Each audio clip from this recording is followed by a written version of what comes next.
अरे जब से गवाना दिनवा धराई रतिया न नींद आवे देह पियराई बीड़ा वाली माई से भक्त कहता कि हे माई कि बड़े बड़ी गरजिए बड़े बड़ी गरजिए और जी लगा अब ये मताई को बबुआ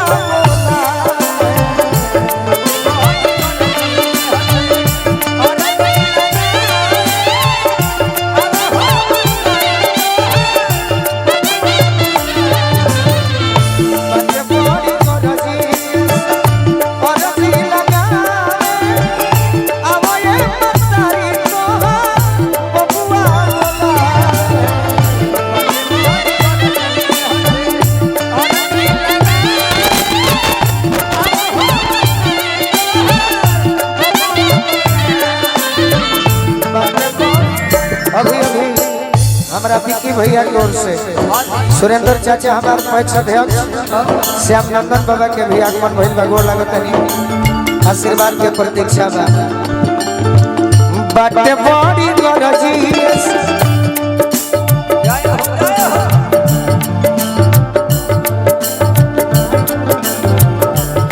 गौरा मुखिया जी विधायक प्रतिनिधि बबलू भैया की ओर से आशीर्वाद मिलल बड़े बड़ी गरजिए बड़े बड़ी गरजिए अरजी लगा अब ये मताई को बबुआ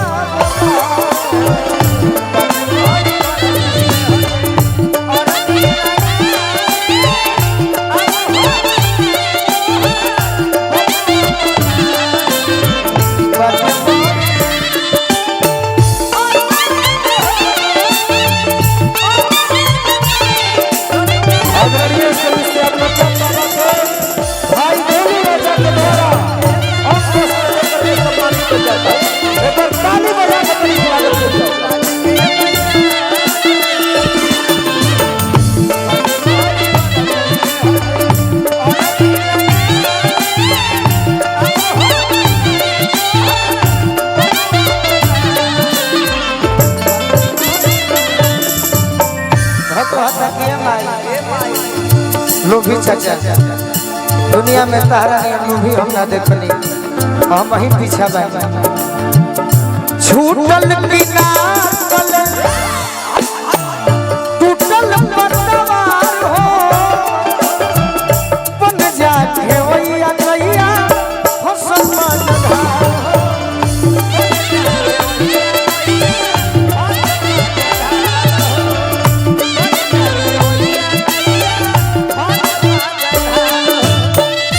छूटल किनार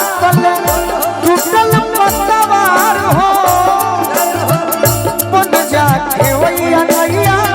फसल मनधार हो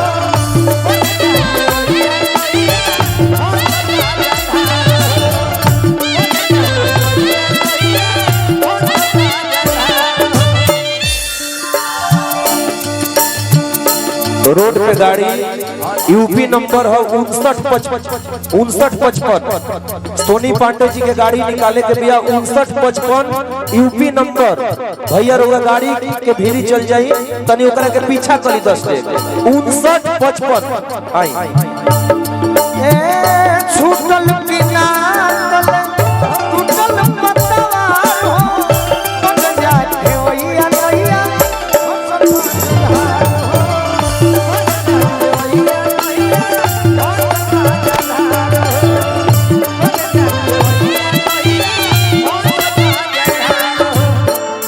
कैसे के पास जाई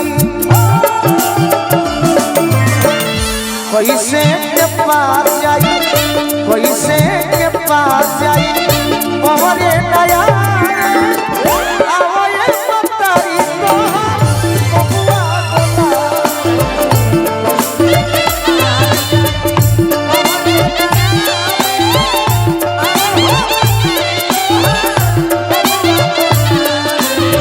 अरे हमरा और विकी भैया के हमरा मुखिया जी बबलू भैया की ओर से आशीर्वाद मिलल। भैया के बार बार प्रणाम करब, आशीर्वाद की प्रतीक्षा बा।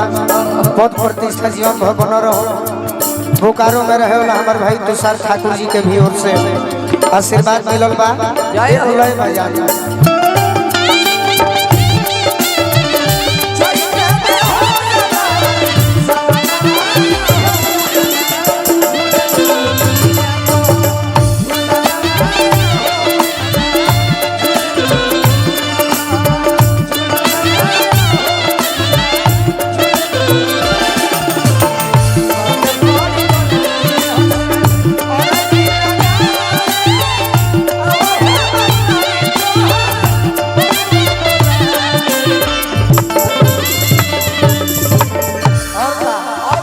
आज तक है भोजपुरी में हम नहीं कहले कबो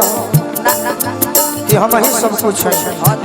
यूट्यूब वाला हमारा के बाउरी चढ़ौले बड़े कि गुरु राजा होइसे हमें होइसे हो हम कुछ हो ना हौ मालकिन तू ही सरग साज के चहबू त राख लेबू गोलुआ के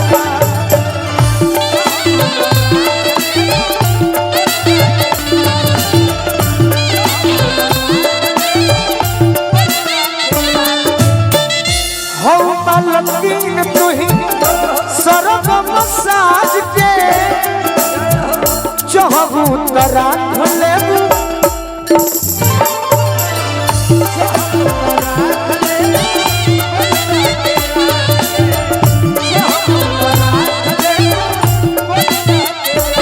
अभी मंच पर बुझाता कि ओनियो जाए के मन होई त हमर गीत ऐसा ह के नहीं खींच ली। पंकज तिवारी भैया हमार नागा भैया है गौरी हमार भैया बनी। हाँ सोनू सिंह भैया के साथी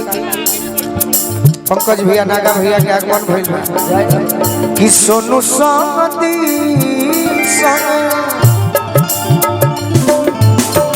सोनू समदी लसन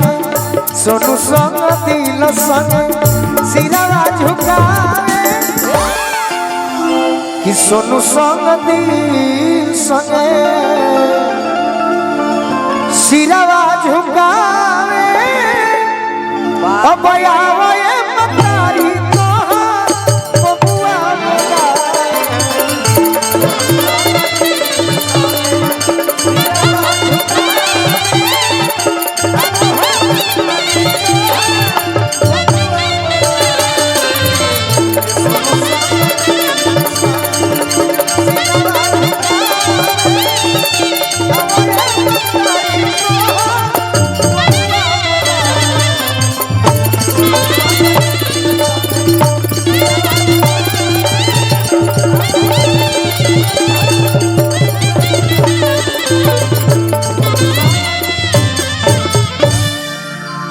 भजन अच्छा लागल।